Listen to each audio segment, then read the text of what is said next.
नमस्कार दर्शक बंधु आपण मानक अति मनोरंजन सीरियल सुनयना रे जबरदस्त सीन अच्छी। सुनयना विवेक को कहबे झील को मते दियो मु सोई देवी तापर विवेक नाई थाओ तापर सुनयना कहबे मु एबे पूरा ठीक अच्छी। तापर विवेक पचारे अच्छा सुनयना तमे झीर खेचुड़ी रे एते लंका काहे पकईथिलो।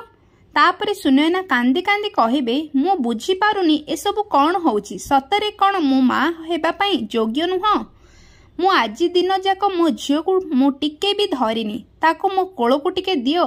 ठीक सेतिके बेले बेबी केयरटेकर आसी कहबे अच्छा विवेक परी को मते दियो कहे विवेक हाथरू नहीं जिबे आउ दी जण जाक मिसेकी सुआई देबे। एसबु देखि सुनयना को बहुत कष्ट हेबो। आगो को ए कहानी रे कौन नुआ ट्विस्ट आसीबो जानिबा पई आज राति 7 टारे देखंतु सुनयना केवल सिद्धार्थ टीवी रे।